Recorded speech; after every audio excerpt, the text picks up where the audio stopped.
প্রিয় ভাইরা আমার, রমজানুল মোবারকের তৃতীয়তম জুমা অত্যন্ত গুরুত্বপূর্ণ এবং তাৎপর্যপূর্ণ একটি জুমা, যেই জুমাতে আমাদের একটি ইবাদতের স্বচ্ছতা, পরিষ্কার পরিচ্ছন্নতা ফুটে উঠবে। যেমন আমাদের দৈহিক ইবাদত হলো রোজা, নামাজ, এটা হলো আমাদের দৈহিক ইবাদত, শারীরিক ইবাদত, মানে শারীরিক কসরতের ভিতর দিয়া নামাজ পড়তে হয়, রোজা রাখতে হয়। নামাজ পড়তেও আংশিক কষ্ট হয় অনেক মানুষেরই, রোজা রাখতে তো কষ্ট হয়। এগুলোকে শারীরিক ইবাদত বলা হয়। কি ইবাদত? শারীরিক ইবাদত। আরেকটি ইবাদত আছে, সেটা হলো মালি ইবাদত, যেমন হলো হজ করা, উমরা করা, মানুষকে দান সৎকা করা। এর ভিতরে সবচাইতে অন্যতম এবং একটি ফরজ ইবাদত হলো যাকাত দেওয়া। কি করা? যাকাত দেওয়া। তবে এই ফরজ ইবাদতটা সকলের উপরে ফরজ হয় না। হজের মতো ফরজ ইবাদত, মালি ইবাদত, এটা সকলের উপরে ফরজ হয় না। টুকটাক দান সৎকা, 2 টাকা, 5 টাকা, 10 টাকা, এটা আমরা যে কেউ করতে পারি, কিন্তু এটা তো আর ফরজ না, এটা হলো নফল। তো ইবাদতের ভিতরে এরকম কিছু তারতম্য বা পার্থক্য আছে। কিছু ইবাদত হয় শারীরিক ইবাদত, কিছু ইবাদত হয় মালি ইবাদত। শারীরিক ইবাদত যেমন নামাজ, রোজা, মালি ইবাদত তেমন হলো হজ এবং যাকাত। তো হজের আলোচনা করার ব্যাপক সময় সামনে আছে, আমরা সে বিষয়ে জানবো ইনশাল্লাহ। আজকে যেহেতু রমজান মাসের শেষের দিকে প্রায়, আমরা আজকে 16তম রমজান, যাকাতের জাকাতের মতো একটি বড় ইবাদত। তো এর উপরে 2-4টি কথা আমাদের এখনই শুনতে হবে এবং তদনুযায়ী আমল করতে হবে। তার চাইতে বড় কথা হলো, আমরা কিছু সংখ্যক মানুষ আছি যারা শুধু রমজান মাসকে যাকাত দেওয়ার মাস বানায় নিছি। আমি এই কথাটা ইতিপূর্বে 1 বছর আগেও বলছিলাম। আমরা কিছু মানুষ তারা রমজান মাসকেই যাকাত দেওয়ার মাস মনে করি। মানে যাকাত আপনি দেখছেন এই রমজান মাস ছাড়া অন্য কোনো মাসে মানুষকে যাকাত দিতে দেখছেন? কেউ দেখেন নাই, আমি নিজেই তো দেখি নাই। কিন্তু আলহামদুলিল্লাহ আমি এটার উপর আমল করছি। তার কারণ হলো, যাকাতের নেশাব পরিমাণ মাল আপনার করায়ত্ত হওয়ার জন্য রমজান তো শর্ত না। মানে আপনি যাকাত দিবেন, যাকাত দেওয়ার জন্য রমজান তো শর্ত না। আপনি যখন যেই দিন যেই সময় যাকাতের নেশাব পরিমাণ মালের মালিক হয়েছেন, ওই দিন থেকে আপনার দিন গণনা শুরু হবে, সেই দিন থেকে আপনার কাউন্টডাউন শুরু হবে। পরবর্তী বছরের ওই দিন আসার পরেই আপনি যাকাত দেওয়ার মালিক হয়ে গেছে। এখন আপনাকে যাকাত দিতে হবে। এখন যেই দিন আপনি নেশাব পরিমাণ মালের মালিক হয়েছেন, ওইখান থেকে নিয়ে 1 বছর হইতে যে কয়দিন সময় লাগে, ওই দিন পর্যন্ত 1 বছর। ওই দিনটা যখন আপনি পেয়ে যাবেন, ওই দিন, এখন রোজার মাস হোক, চাই কুরবানির ঈদ হোক, চাই জানুয়ারি মাস হোক, চাই মার্চ মাস হোক, আর চাই ডিসেম্বর মাস হোক, যেই মাস, যেই দিন, যেই বছরের হোক না কেন, ওই দিনই আপনাকে যাকাত দিতে হবে। তাহলে কি এখানে রমজান মানে শর্ত? কিন্তু রমজান ছাড়া কাউকে কোনোদিন যাকাত দিতে দেখছেন? এখন এই সমস্ত কথা শুই না কয়েই পারেন, হুজুরা খালি নতুন মাসালা বাইর করে, ঠিক না? হুজুরা খালি নতুন নতুন কথা বাইর করে। কারণ আমার যেটা জানা নাই সেটা আমি যখন জানবো, সেটা তো আমার কাছে নতুনই হবে নাকি? কিন্তু তার মানে তো এই না যে এটা হুজুরা বাইর করছে। কারণ আমি তো এটা জানি না, এখন আমি শুনলাম, এটা আমার কাছে নতুন। যেমন ধরেন আমি যে নামাজের ভিতরে সূরা তেলাওয়াত করি না, তো যাদের সূরাটা সহিশুদ্ধভাবে জানা নাই, তারা যদি আমার সহিশুদ্ধ তেলাওয়াতটা শোনে, তাহলে হ্যাঁ কি হ্যাঁ নিজের ভুল ধরবো না আমার ভুল ধরবো? আমার ভুল ধরবে, মানে ধরছেও তাই। মানে আমি নামাজের ভিতরে সূরা তেলাওয়াত করি, এটা সহিশুদ্ধ এবং তারতিলের সাথে তেলাওয়াত। এটা আলহামদুলিল্লাহ। আপনারা বলেন হুজুর অহংকার করতেছেন নাকি? অহংকার না, এটা তো সত্য কথা। শুধুমাত্র কোরআনের এই সাবজেক্টের উপরে আমি আলহামদুলিল্লাহ উত্তরবঙ্গের তানজিম বোর্ডে ফার্স্ট ক্লাস হয়েছি, শুধু কোরআনের এই সাবজেক্টের উপরে, মানে তারতিলের সাথে কিভাবে কোরআন তেলাওয়াত করতে হয়। তা আমার এই তেলাওয়াত শুনে কিছু মানুষ যারা, তাদের ভিতরে ভুল আছে, এটা তাদের খামি, তাদের কমতি, কিন্তু এটা তাদের দোষ নয়। আমি কিন্তু দোষ ধরতেছি না, মানে আমি এটা বোঝানোর জন্য বলতেছি জাস্ট। তার আমার তেলাওয়াত শুনে বলতেছে, হুজুর আপনার মনে হয় এই জায়গায় তেলাওয়াতটা ঠিক নাই। আল্লাযী ওয়াসওয়িসু ফী সুদুরিন নাস, ঠিক আছে না? সূরাতুন নাস, আল্লাযী ওয়াসওয়িসু ফী সুদুরিন নাস। মানে এইটা তেলাওয়াত করতে গিয়ে অনেক মা বোনেরা ভুল ধরে ফেলাইছে, তো হুজুরেরটা তো হয় না। ক্যা ইসুফিসু ফী সুদুরিন নাস, কি হবে? ইসুফিসু ফী সুদুরিন নাস। মনে মনে হাসি, আসলে কি আমারটা ভুল? এটা তার ভুল, কিন্তু সে এখন যখন সঠিকটা জানতে পারলো তখন সে তার ভুলটাকেই সঠিক মনে করলো আর সঠিকটাকেই ভুল মনে করলো। কুল হু আল্লাহু আহাদ আল্লাহুস সামাদ, ঠিক আছে না? তো আমি যখন তারাবির নামাজ পড়াই তখন তো কুল হু আল্লাহু আহাদ নিল্লাহুস সামাদ মিলিয়ে বইলা ফেলাই, নিল্লা, কুল হু আল্লাহু আহাদু নিল্লাহুস সামাদ। এইটা শুনে আবার একজন বলতেছে, হুজুর আপনি এরকম একটা ভুল করে নামাজ পড়ান। ভাই কোনটা ভুল? তা আপনি তো আল্লাহুস সামাদ বলেন না, আপনি নিল্লাহুস সামাদ বলেন। তাহলে এটা কি আমার ভুল নাকি তার জানার ভুল? শরমের বিষয় না, আমি কাউকে কিন্তু ছোট করে কথা বলতেছি না। আমি একটা জিনিস দেখতেছি ইদানিং কথা বললেই খালি দোষ হয়, আমি কথা বললেই দোষ। একজন আমার কাছে বলতেছে, হুজুর আপনার পিছে এত শত্রু লাগলো কেন? মানুষ দিকে আপনারা দেখাই পারে না। তা আমি কইলাম, ভাই এই খালি এই গাজীপুর না, পুরা বিশ্বের মানুষও যদি আমার না দেখতে পারে আর আমি যদি হকের উপরে থাকি, তাহলে বিশ্বের মানুষ ভালো বলার কোনো প্রয়োজন আমার নাই। মুহাম্মদ সাল্লাল্লাহু আলাইহি সাল্লামের মতো মানুষকে যেহেতু মানুষ খারাপ বলছে, তাকে দেখতে পারে নাই, বাঁকা নজরে দেখছে, তাহলে আমি কে? কি কম? আমি কে? আমি তো মানুষ, আমার তো ভুল থাকবে পদে পদে, ঠিক না বেটি? তো কেউ বললো দেখে চুপ হয়ে গেলাম, কেউ বললো দেখে মাথা হেড করে ফেললাম, বিষয়টা এরকম। আমি কিন্তু আপনাদেরকে শর্মিন্দা করার জন্য কথাটা বলতেছি না, জাস্ট একটু বোঝার জন্য। তাহলে আমরা যখন একটা কথা জানবো, শুনবো, তখন সেই জিনিসটা আমার জানা না থাকলে সেটা আমার কাছে নতুন মনে হবে, এটা স্বাভাবিক। কিন্তু তার মানে এই নয় হুজুর এটা তার নিজস্ব পকেট থেকে, নিজস্ব গাইড থেকে কথাটা বলছে। ওইটা নিয়ে আপনারা অ্যানালাইসিস করতে পারেন, কিন্তু এটা আমার ব্যক্তিগত কোনো তথ্য বা ব্যক্তিগত কোনো কথা নয়। তাহলে যেটা বলতেছিলাম, রমজান মাস জাকাত দেওয়ার জন্য শর্ত? জাকাত দেওয়ার জন্য কি রমজান শর্ত? জাকাত আপনার নেশাব পরিমাণ মালের মালিক আপনি যেই দিন, যখন যেই সময় হবেন, ওই দিন থেকে নিয়ে 1 বছর, ওই দিন থেকে নিয়ে কি 1 বছর, ওই মালটার বয়স হতে হবে 1 বছর।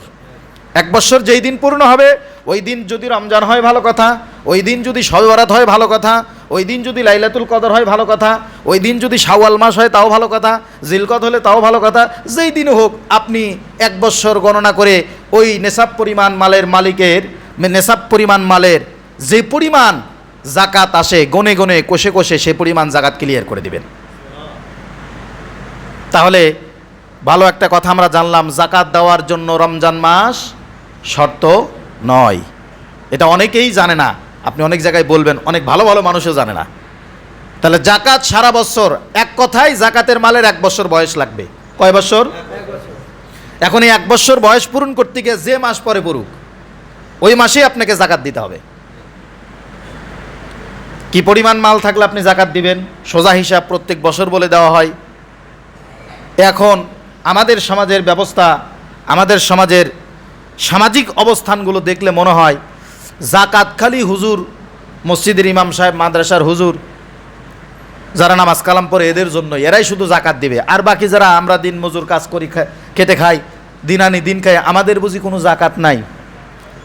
হ্যাঁ, আপনার জাকাত নাই যদি নেশাব পরিমাণ মাল আপনার না থাকে। আর যদি নেশাব পরিমাণ মাল আপনার ঘরে থাকে, আপনি ইমাম সাহেব না হলেও আপনার জাকাত আসবে কি না? হুজুর না হলেও আপনার জাকাত আসবে কি না? ওই পরিমাণ ধনী মানুষ আপনি, আপনি ওই পরিমাণ ধনী না, মধ্যবিত্ত বা তার চাইতেও নিম্নবিত্ত, তারপরেও নেশাব পরিমাণ মাল যদি আপনার ঘরে থাকে, আপনার জাকাত দিতে হবে, আপনি জাকাত দিতে বাধ্য। এখন এই ধনী গরিবের সংজ্ঞা আমরা বাইর করছি, ধনী গরিবের সংজ্ঞা বাইর করছি। দেখেন ধনী গরিবের সংজ্ঞা কেমন, ধনী গরিবের সংজ্ঞা কেমন দেখেন। আমাদের এলাকার সবচাইতে ধনী মানুষ যেটা, আমাদের এই মহল্লার সবচাইতে ধনী মানুষ যেটা, ওই মানুষের কাছে আমার কোনো পাত্তা আছে? মানে তার তুলনায় তো আমার কিছুই নাই, কথা ঠিক না?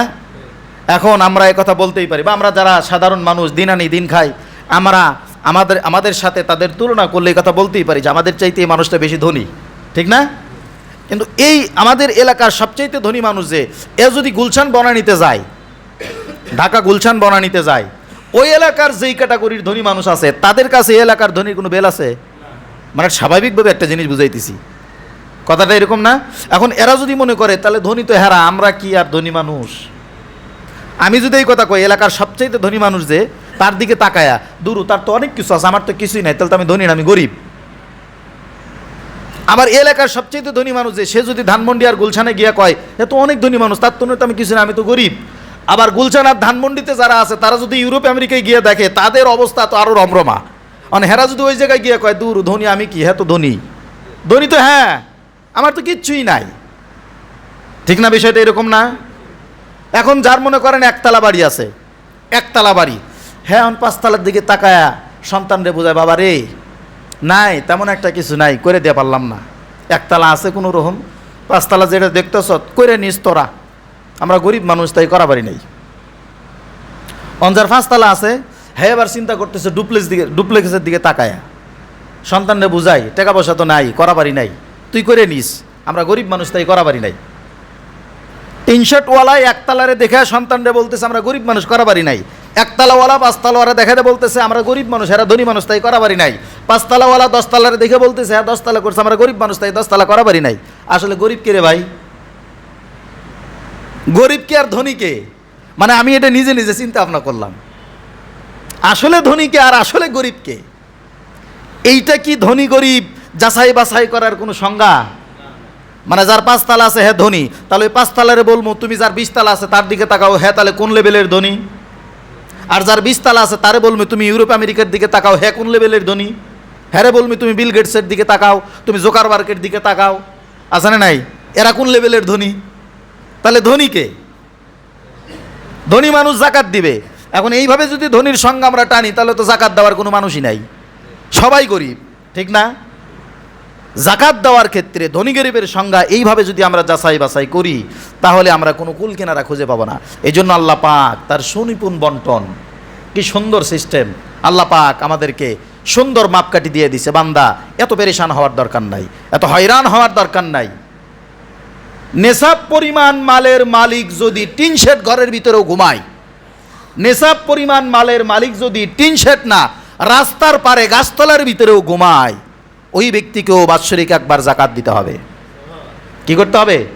জাকাত দিতে হবে। আর নেশাব পরিমাণ মালের মালিক নাই কিন্তু এয়ার কন্ডিশন ঘরের ভিতরে ঘুমায়, তার ভিতরে কোনো জাকাত নাই, তার কোনো জাকাত দিতে হবে না। ওর তো মালই নাই, তাহলে সে কি জাকাত দিবে? এখন কোথায় ঘুমাইতেছে, রাস্তায়, গাছতলায় নাকি পাঁচতলায়, এইটা তো জাকাত দেওয়ার সংজ্ঞা না। জাকাত দেওয়ার সংজ্ঞা হলো নেশাব পরিমাণ মাল থাকতে হবে। জাকাতের শর্ত কি?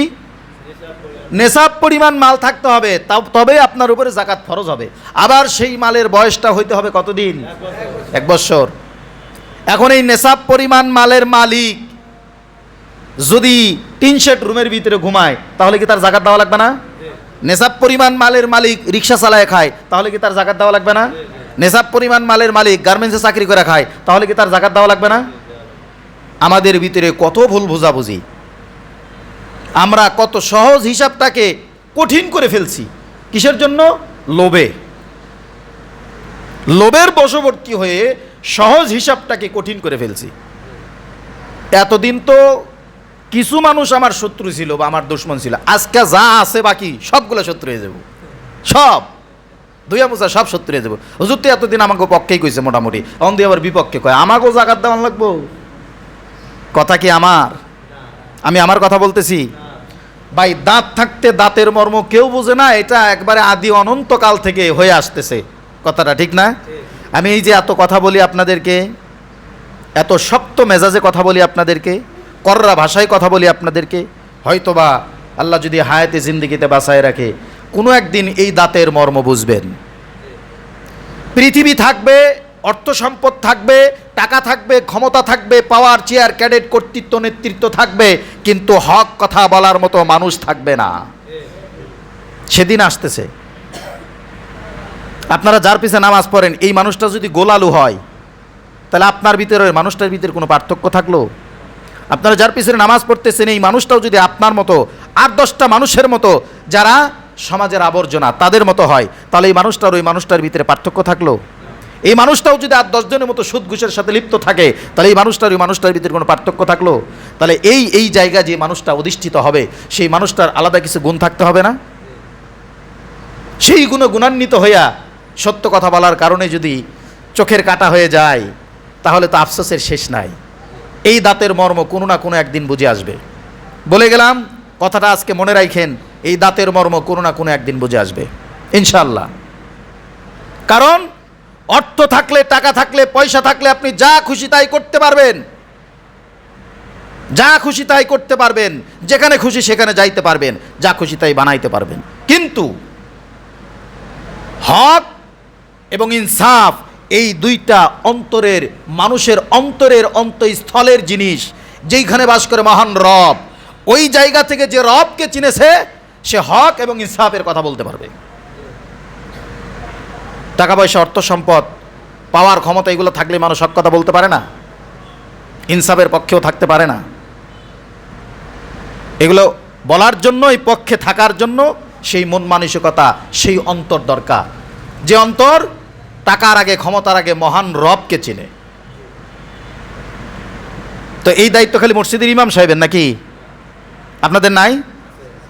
কথা বাড়াইতে চাই না, কিন্তু কথা বললে অনেক কথা বলতে পারি, বলা যায়, এবং লিগেল কথা, কথায় কোনো ভুল ধরতে পারবেন না। ভুল ধরতে পারবেন ক্ষমতা দিয়ে, লজিক দিয়ে ভুল ধরতে পারবেন না।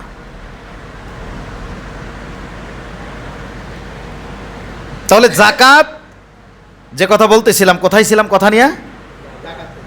জাকাতে তো ছিলাম। কোত্থেকে আসলাম এদিকে? গাছতলায় মানুষ যদি থাকে, নিসাব পরিমাণ মালের মালিক যদি হয়, জাকাত দেওয়া লাগবে কি না? লাগবে না? 5 তলায় আছে কিন্তু নিসাব পরিমাণ মাল তার নাই, তাহলে তার উপর জাকাত আসবে? আসবে না, আসবে না। তার তো নিসাব পরিমাণ মালই নাই, তাহলে জাকাত আসবে কোত্থেকে? তাহলে এরকম আমি হিসাব করে দেখছি বর্তমান জামানায় 2026 সাল বর্তমান জামানায়, আজকে মার্চ মাসের 6 তারিখ, আমি যদি হিসাব কষতে যাই তাহলে দেখা যাবে যে নেশাব পরিমাণ মালের মালিক এরকম হাজারো পরিবার আছে যারা টিনশেড রুমে ঘুমায়, হাফ বিল্ডিংয়ে ঘুমায়, আর ঘুমিয়ে ঘুমিয়ে চিন্তা করে আমি তো গরিব, আমার তো জাকাত নাই। আছে না নাই? আছে না নাই? হাজারো ফ্যামিলি, হাজারো ঘর এরকম আছে, নিসাব পরিমাণ মালের মালিক, কিন্তু সে রিক্সা চালায়া খায়, দিন আনে দিন খায়, দিন মজুর, গার্মেন্টসে চাকরি করে, গরিব বলে সমাজে পরিচিত। কিন্তু নিসাব পরিমাণ না, শুধু নিসাব ডাবল, 3 ডাবল হয়ে গেছে। ঘরে আছে, ব্যাংকে আছে, বিভিন্ন জায়গায় ছড়িয়ে ছিটিয়ে আছে, মাথার নিচে হাত দিয়া ঘুমায় আর চিন্তা করে আমি তো জাকাত দিতে পারবো না, আমার উপর তো জাকাত ফরজ হয়নি। আছে না না এরকম ফ্যামিলি? আপনি কি করতেছেন রে ভাই? আপনি কি ভাবতেছেন? গরিব বলে এখানে পার পেয়ে গেলেও আল্লাহর আদালতে কিন্তু পার পাওয়ার কোনো সুযোগ থাকবে না। কারণ কোরআনের নজ দিয়া প্রমাণিত, ওয়াকিমুস সালাহ ওয়া আতুজ যাকাহ, আল্লাহ পাক যেখানে যেখানে কোরআনের আয়াতে নামাজের কথা বলছে, সেখানে সেখানে জাকাতের কথা বলছে। সুবহানাল্লাহ। 82-র অধিক জায়গায় জাকাতের আলোচনা সরাসরি কোরআনের আয়াত দিয়া, ব্যাখ্যাও না, শানে নুজুলের ভিতরে না, বিশ্লেষণেও না, হাদিসের বারাত দিয়াও না, সরাসরি কোরআনের আয়াত দিয়া জাকাত দাও। ওয়াকিমুস সালাহ ওয়া আতুজ যাকাহ, আমরা এই নামাজের সাথে জাকাত, সালাতের সাথে জাকাত, এই শব্দটাকেও পর্যন্ত চেঞ্জ করে ফেলছি। কারণ আমরা জাকাত দেব না, পণ করে বসে আছে, আমরা জাকাত দেব না। এই জন্য নামাজের সাথে আল্লাহ পাক জাকাতের আলোচনা করলেও চালাক বাঙালি নামাজের সাথে জাকাতের আলোচনা করে না। চালাক বাঙালি জাকাতের সাথে নামাজের কথা বলে না। সবসময় বলবেন, সবসময় দেখবেন যে ধরেন আপনি আপনার ছেলেকে বিয়ে করানোর জন্য আসছেন, আইসা এলাকার ভিতরে খবর নিতেছেন, অমুক ফ্যামিলির মেয়েকে আমাদের জন্য নিতে চাচ্ছি, ফ্যামিলিটা কেমন? তখন যদি সেই ফ্যামিলি ভালো হয়, তাহলে যাকে জিজ্ঞেস করছেন ওই মানুষটা বলবে হ্যাঁ, লোকগুলো খুব ভালো, তারা এরকমভাবে নামাজ রোজার সাথে সব সময় লেগে থাকে। কিসের সাথে? নামাজ রোজা। আল্লাহ কোথাও নামাজ আর রোজার কথা বলছে দেখান তো? আছে কোথাও? বলার কি দরকার ছিল? আল্লাহর সাথে তালে তাল মিলাইয়া, আল্লাহর সুরে সুর মিলাইয়া, আল্লাহর আয়াতের সাথে মিল রাইখা বলার কি দরকার ছিল বলেন তো? কি বলার দরকার ছিল? তারা নামাজ জাকাতের সাথে আছে, তারা নামাজ জাকাত খুব সঠিকভাবে পালন করে, কিন্তু এই কথা কি বলে? কি বলে? নামাজ রোজা খুব করে, খুব পরহেজগার ব্যক্তি, নামাজ রোজার সাথে আছে, কিন্তু আল্লাহ কিন্তু কোথাও নামাজ রোজার কথা একসাথে বলে নাই। বলছে কিসের কথা? নামাজ আর জাকাতের কথা। মানে আমরা জাকাত দিব না, জাকাত শব্দটাকেই কেটে সাফ করে দিলাম। এটা একটা সূক্ষ্ম কৌশল, আপনারা বোঝেন আর না বোঝেন।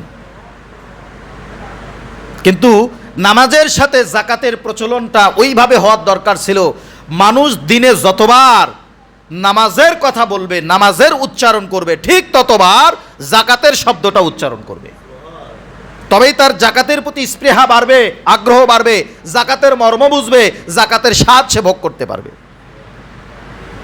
জাকাত শব্দটাই উধাও হয়ে যাচ্ছে দিনকে দিন। যেমন জাকাতের একটা আংশিক শব্দ ওসর, নাম কি? ওসর। ওসর শব্দ আপনারা চিনেন? চিনেন? এখানে যদি 500 লোক থাকে, 500 লোকের ভিতরে আমার মনে হয় 400 লোক বুঝবে না ওসর কাকে বলে, বুঝবে না, কারণ এটা আস্তে আস্তে সুকৌশলে কেটে সাফ করে দেওয়া হয়েছে। একটা সময় এমন আসবে যখন মানুষ জাকাত কাকে বলে এটাও বুঝবে না, কারণ জাকাতের প্রচলন দিনকে দিন উঠে যাবে কি যাচ্ছেই তো।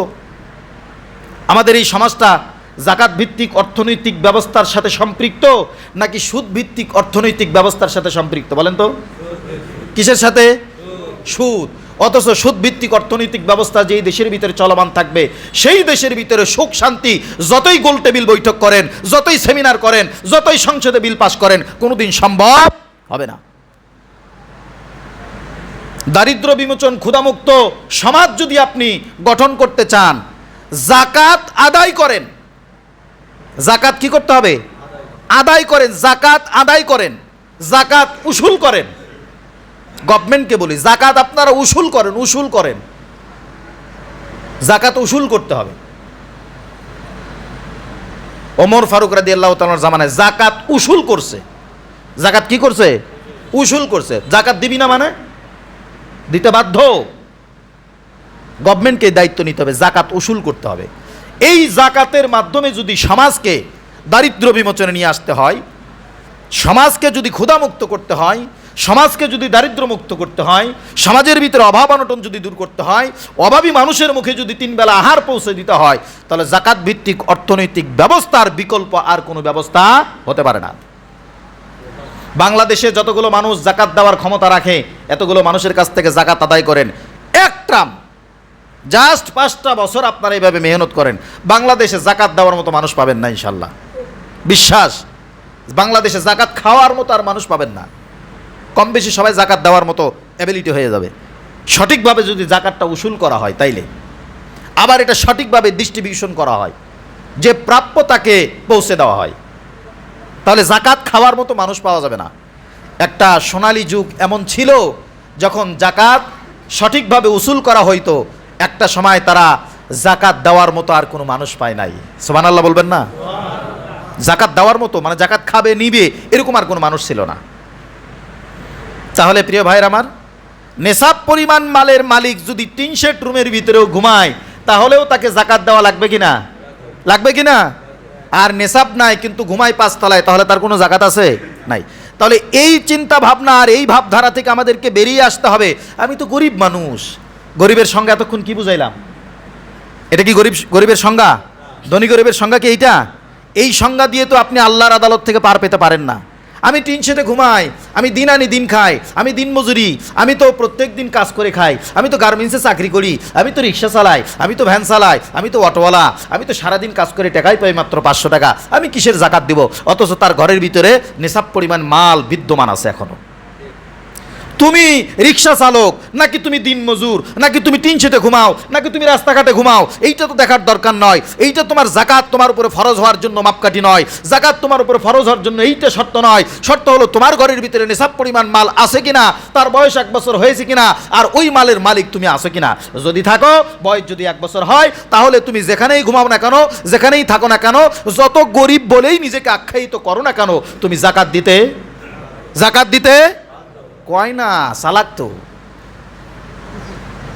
কয় না তুমি জাকাত দিতে, তাও কয় নাই সবাই। আমি তো এভাবেই বলি নাকি, আমি তো আমার ভঙ্গিতে আমি সবসময় এভাবেই বলি। এখন আপনার খারাপ লাগতেও পারে, কয় না তো সবাই।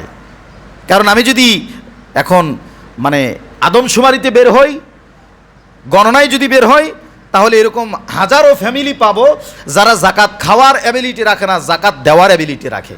কথা ঠিক না বেঠিক?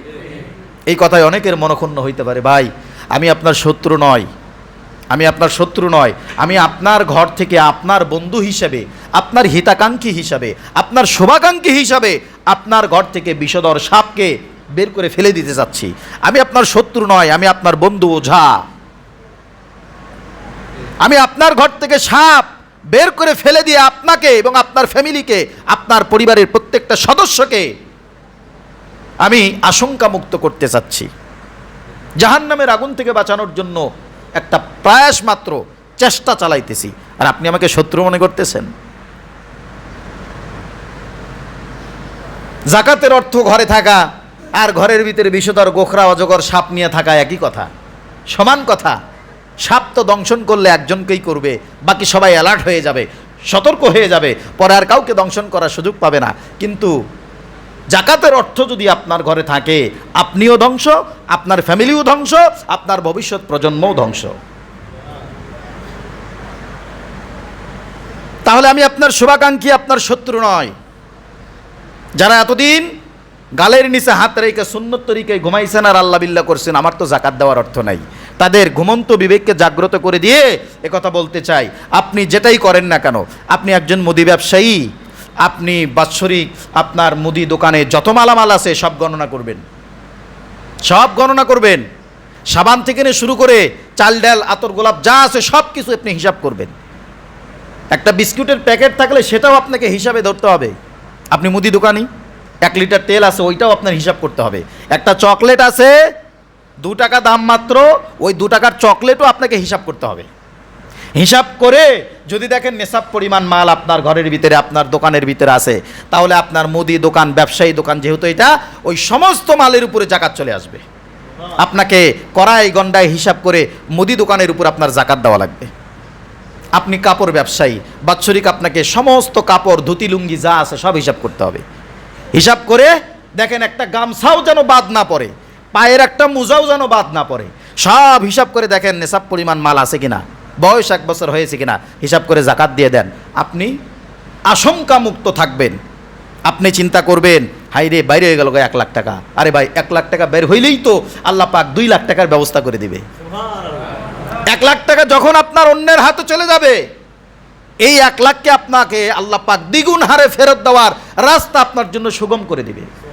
এগুলো বাস্তব প্রমাণিত। যারা জাকাত দেয় তারা বোঝে, যারা জাকাত দেয় তারা বোঝে, এটার সুফল তারা ভোগ করে। আপনি যেই ব্যবসায়ী করেন না কেন, চাইলের ব্যবসা করেন, সমস্ত চাইলের বস্তা গণনা করবেন। আপনি অন্য যে কোনো ব্যবসা করেন, ইলেকট্রিসিটির ব্যবসা করেন, আপনার দোকানে যে মাল আছে সেগুলোর হিসাব করবেন। আপনি অ্যাপার্টমেন্টের ব্যবসা করেন, এই বিল্ডিংয়ের ব্যবসা করেন, বিল্ডার্স, আপনি এগুলোর হিসাব করবেন। আপনি ব্যাংকার, আপনার টাকা হিসাব করবেন। আপনি যে কোনো বিজনেসই করেন না কোনো, বিজনেসে থাকা যেই মালগুলো আপনার আছে সেগুলো কড়াই গন্ডায় সঠিকভাবে হিসাব করে তারপরে নেশাব পরিমাণ মাল হইলে পার্সেন্টেজ হারে প্রত্যেকটা টাকার উপরে আপনি জাকাত প্রদান করবেন। যদি এটা না করেন, আল্লাহর আযাব ভীষণ ভয়াবহ, কঠিন। আমরা সকলেই কারুনের ঘটনা শুনছি না? সব মাল সব সম্পদ সহকারে আল্লাহ পাক জমিনের নিচে ডাবায় দিছে, তাকে সব সহকারে জমিনের নিচে ডাবায় দিছে। কিয়ামত পর্যন্ত ডাবতেই থাকবে, খালি কিয়ামত পর্যন্ত জমিনের নিচে এটা ডাবতেই থাকবে।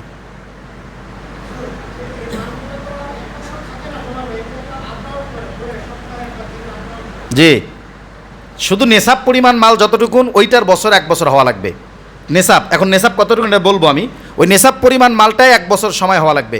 আর বাকি আদার্স যত মাল আছে আপনার, সেগুলো আর 1 বছর হওয়া লাগবে না। আজকে নিয়ে আসছেন, আজকে ওইটার উপর জাকাত এসে পড়বে। বোঝেন নাই কথাটা? আপনার নেশাবটা যতটুকুন, কতটুকুন নেশাব, নেশাব কতটুকুন আমরা জানি না? 52.5 ভরি স্বর্ণ, 7.5 ভরি স্বর্ণ, 52.5 ভরি রূপা। 7.5 তোলা অর্থাৎ 7.5 ভরি স্বর্ণ আর 52.5 ভরি রূপা এই মালটা যার ঘরে আছে অথবা এই সমপরিমাণ মাল যাদের ঘরে আছে, যদি এটার বয়স 1 বছর হয় তাহলে আপনার আর সকল মালের উপরে, যেই মালের 1 বছর বয়স হয় নাই, মাত্র 1 দিন হয়েছে, 5 দিন হয়েছে, 7 দিন হয়েছে, বা মালটা বিভিন্ন জায়গায় ঘুরতেছে বিজনেসের কাজে, তাহলে সমস্ত মালের উপরে আপনার জাকাত চলে আসবে। তাহলে কতটুকুন মাল বললাম? 7.5 ভরি স্বর্ণ। 7.5 ভরি স্বর্ণ বর্তমান সময় দাম আছে কত? হ্যাঁ, 3 7 21 লাখই ধরেন নাকি? 21 প্লাস হবে না? 21 প্লাস। এই নেশাব অধিকাংশ মানুষের ঘরে নাই, এটা বাদ। এখন আসেন রূপা। 52.5 ভরি রূপার দাম কত আছে? 52.5 ভরি। আমি জানি না ভাই, এসব কেনাকাটা করি না, গরিব মানুষ। ওই যে গরিব আর ধনী সংজ্ঞা দিলাম কতক্ষণ আগে, গরিবই ধরেন আর কি। তারপরেও জাকাত ফরজ আছে, গরিব মানুষ কিন্তু জাকাত ফরজ আছে আলহামদুলিল্লাহ। তাহলে বলেন দেখি রূপার ভরি কত? আমি জানি না, বলেন না, না বলে আপনার বলবো কেমনে? 2400, 4000, 5000 বলতেছে একজন বলতেছে 4000। আচ্ছা তাহলে 4 করে হিসাব করেন, 4 52 কত হয়? হ্যাঁ, 2,08,000। তাহলে আপনার ঘরে এবছর 2,08,000 টাকা। তো এইবার মুফতি সাহেব এই কথাও বলছে যে ও তো স্বর্ণ রূপার দাম বেশি, আর এটা আউল ফাউল দাম, কার্যকরী দাম না, আসলে তামসা না এগুলা, সকালে এক দাম থেকে বিকাল আরেক দাম, এটা তামসা না, এটা তো তামাশাই চলতেছে।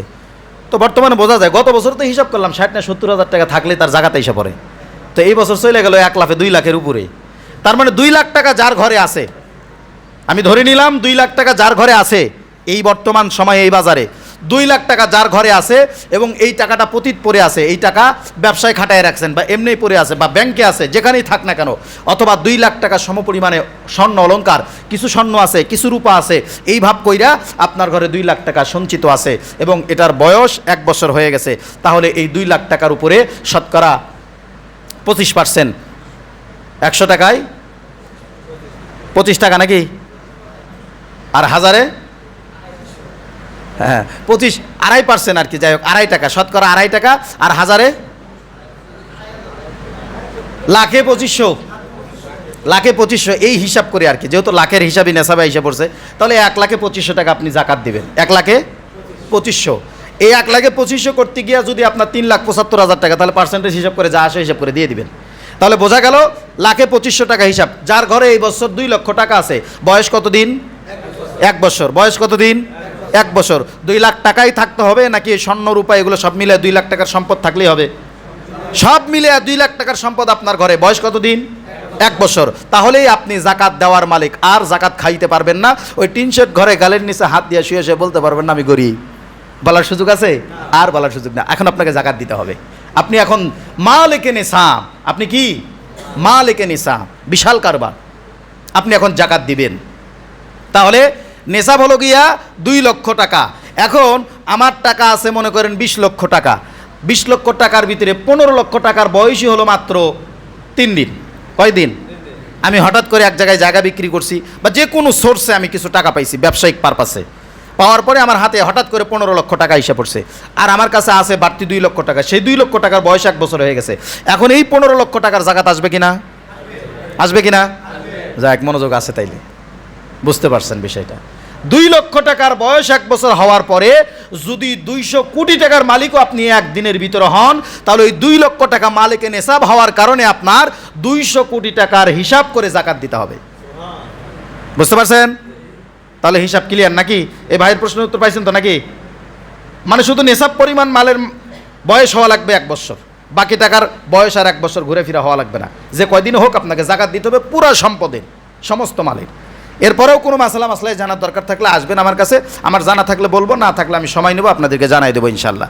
তাহলে এই যে জাকাতের নেশাবটা, এই নেশাব পরিমাণ মাল আমার ঘরে থাকলে আমাকে জাকাত দিতে হবে।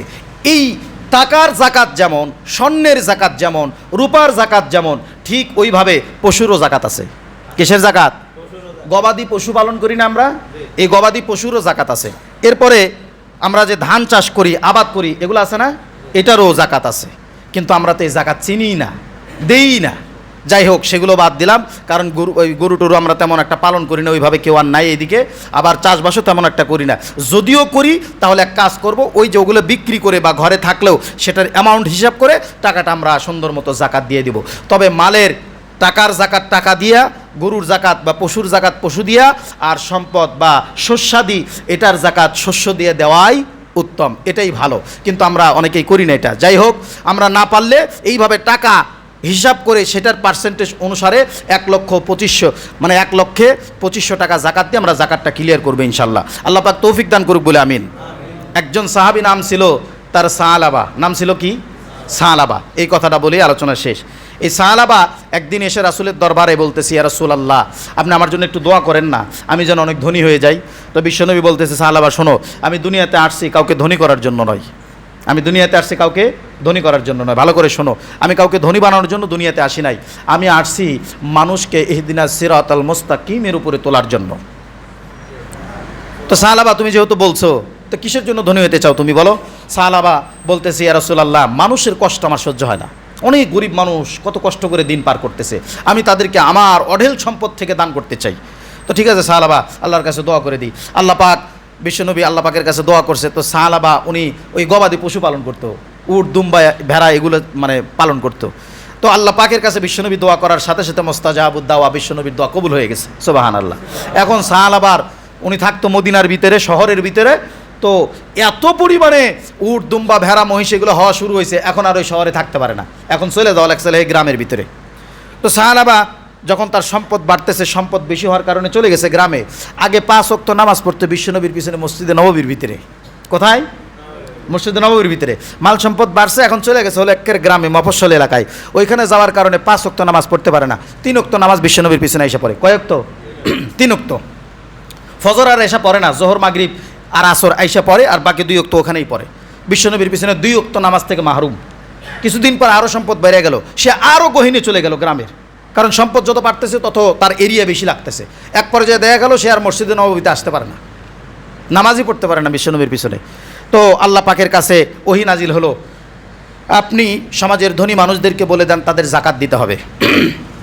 এই পয়গাম আসার পরে বিশ্বনবী সমাজের যত ধনী মানুষ আছে সদরে লিস্ট করলো। লিস্টের প্রথম তালিকায় চলে আসলো সাহালাবার নাম। কার নাম? সাহালাবার নাম। অনেক সম্পদের মালিক হয়ে গেছে।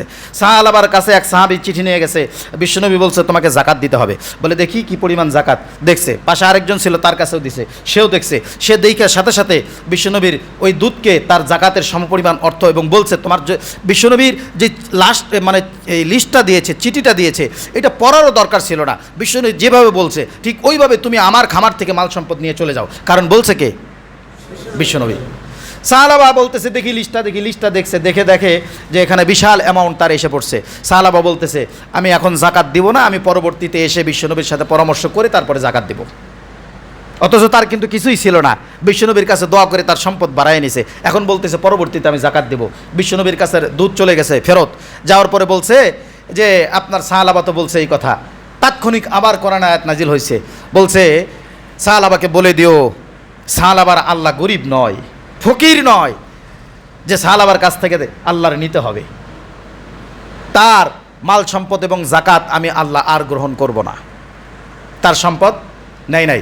এই কথাটা নাজিল হওয়ার পরে এই বাক্যটা বিশ্বনবী মসজিদে নববীর ভিতরে বলতেছে। তখন সাহালাবার মামা ওখানে উপস্থিত ছিল। তাৎক্ষণিক ঘোড়াটা নিয়ে তাড়াতাড়ি সাহালাবার কাছে গেছে। আরে আহাম্মক, আরে পাগল, কি করছ তুই? যেই বিশ্বনবীর দোয়ার বদৌলতে তুই এতগুলো সম্পদের মালিক হইলি, সেই বিশ্বনবী তোর কাছ থেকে জাকাত চাইল আর জাকাত দিলি না। তোর ব্যাপারে তোর বিপক্ষে আল্লাহ পাক কোরআনের আয়াত নাজিল করছে, ধ্বংস তোর জন্য অনিবার্য। সাহালাবা বুঝতে পারছে, যদিও ছিল মুনাফিক, বুঝতে পারছে। তাৎক্ষণিক 500 উট ভেড়া দুম্বা এগুলো নিয়ে বিশ্বনবীর দরবারে হাজির। মসজিদে নববীর ভিতরে খালি কিলবিল করতেছে, তার মসজিদে নববীর চত্বরের ভিতরে। নামাজ শেষে থেকে বিশ্বনবী এতগুলো উট দুম্বা, এইগুলো কার? সাহালা বলতেছে ইয়া রাসূলুল্লাহ আমার একটু দেরি হয়ে গেছে, এই যে জাকাতগুলো নিয়ে আসছি। বিশ্বনবী ডাক দেয়া বলতেছে তোমার আল্লাহ এতটা গরিব নয় যে যখন খুশি তখন তুমি তাকে জাকাত দিতে আসবা। আল্লাহ পাক কোরআন আয়াত নাজিল করছে তোমার জাকাত আল্লাহর দরবারে আর কবুল হবে না। কি বুঝলেন? আল্লাহ পাক তার জাকাত আর কবুল করবে না। আল্লাহর বিধান, বিশ্বনবীর আদেশ আমাদের জন্য শিরোধার্য। সেখানে কলম তোলার মতো এবং সেখানে দ্বিমত পোষণ করার মতো কোনো এখতিয়ার আমাদের আছে? কোনো এখতিয়ার আছে? নাই। প্রিয় ভাইরা আমার, এই জাকাতটা দিতে হবে মানুষকে দেখানোর জন্য, মানুষের ভয়ে, নাকি রেজায়ে মাওলা আল্লাহর সন্তুষ্টির জন্য? কার সন্তুষ্টির জন্য? আল্লাহর সন্তুষ্টির জন্য। সমাজের ভিতরে এরকম হাজারো মানুষ আছে যারা আল্লাহর সন্তুষ্টির জন্য জাকাত দেয় না। জাকাত দেয় ঠিকই, কিন্তু 4 পয়সার ফায়দা তাদের হয় না। কারণ কি? তাদের নিয়তের ভিতরে গরমিল। তারা বলে যে সমাজের ভিতরে আমি এত ধনী মানুষ, যদি জাকাত না দিই তাহলে আমার কর্মী কমে যাবে, যদি জাকাত না দিই গরিব মানুষগুলো আমাকে কি বলবে, যদি জাকাত না দিই সামাজিক মানুষগুলো আমাকে কি বলবে, আমার সামাজিক অবস্থান নষ্ট হয়ে যাবে, মানুষ আমাকে খারাপ বলবে। মানুষের তহমত থেকে, মানুষের কটুকতা থেকে, মানুষের লোক লজ্জা থেকে বাঁচার জন্য যারা জাকাত আদায় করে, এদের জাকাত আল্লাহর দরবারে কবুল হয় না। আল্লাহ পাক যেই বিধান তোমার উপরে দিয়েছেন, যতটুকুন দিয়েছেন অতটুকুন তুমি এমনভাবে সদকা করবা, এমনভাবে দান করবা, ডান হাতে দিবা বাম হাত তোমার টের পাবে না, ডান হাতে দিবা বাম হাত তোমার খবর নাই। এইভাবে তুমি জাকাতের অর্থ পরিশোধ করবা। যাকে জাকাত দিবা তাকে এই কথা বলারও দরকার নাই যে তোমাকে জাকাতের টাকা দিলাম নে, কারণ এই কথা বলে দিলে তার মনটা ছোট হওয়ার সম্ভাবনা থাকে। আবার 2 দিন পরে তো তুমি তাকে খোটাও দিতে পারো, এই বড় বড় কথা কস, আমার জাকাতের টাকা খায় মানুষ হইছ, কথা কন আছে না নাই? এই বড় বড় কথা কস, তোর পেটের মধ্যে পাড়া দিলে এখন আমার বাড়ির ভাত বাড়িব, আছে না নাই? এই মানুষগুলো টাকা সম্পদ সব কিছু খরচ করবে, দান করবে, সদকা করবে, জাকাত দিবে, মানুষ খাওয়াবে, কিন্তু 4 পয়সার মূল্য তারা পাবে না। কারণ কি? তারা সব কিছু করছে লোক দেখানোর জন্য, তাদের ভিতরে রিয়া কাজ করছে, তাদের ভিতরে মানুষের প্রশংসা পাওয়ার কাজ করছে। এই জন্য তাদের এই দান সদকা কোনো কাজে আসবে না। দেখাইতে হবে কাকে? আল্লাহকে। আমি বিশাল বড় মসজিদ করছি, মসজিদ করে বলতেছি ওই মসজিদ আমি করে দিছি, এখন মসজিদের ভিতরে আমার কর্তৃত্ব, আমার নেতৃত্ব, সব কিছু সেখানে আমার চলবে। এই মসজিদ করে 4 পয়সার কোনো ফায়দা হবে? কোনো সওয়াব পাবেন? আপনি একদিন অমুক মসজিদে এত টাকা দান করছিলেন, সেই মসজিদের যে কোনো একটা নিয়ম কারণ আপনার পছন্দ হয় নাই, এখন আপনি বলতেছেন কি ব্যাপার, আমি মসজিদে কি টাকা পয়সা দেই না নাকি? যত টাকা পয়সা দিয়েছেন কোনো লাভ হবে? কোনো লাভ হবে? আপনি দিয়ে এই কথা আর বলতে পারবেন না। এটা আল্লাহর কাছে সবচাইতে নিন্দনীয় কাজ। কারুর জন্য কিছু করে, কাউকে কিছু দিয়ে, কারুর উপকার করে যদি এটার খোটা দেন, সেটার সওয়াব তো পাবেনই না, বরং তাকে লাঞ্ছিত আর অপমানিত করার কারণে আপনার আমলনামার উপরে, আপনার আমলনামার ভিতরে বদনামের একটা গুনাহে চলে আসবে। তাই প্রিয় ভাইরা আমার, খুবই সাবধান। জাকাত দিব মানুষকে দেখানোর জন্য নয়, কাকে দেখানোর জন্য? আল্লাহ পাক আমাদের প্রত্যেককেই রেজায়ে মাওলা আল্লাহর সন্তুষ্টির কল্পে আল্লাহর এই ফরজ বিধানকে পঙ্খানুভাবে হিসাব কষে কষে আদায় করার তৌফিক দান করুক। সকলে বলে আমিন। আবারও বলি আমিন, আবারও বলি আমিন। ওয়া আখিরি দাওয়ানা আনিল হামদুলিল্লাহি রাব্বিল আলামিন ওয়া মা আলাইনা ইল্লাল বালাগ।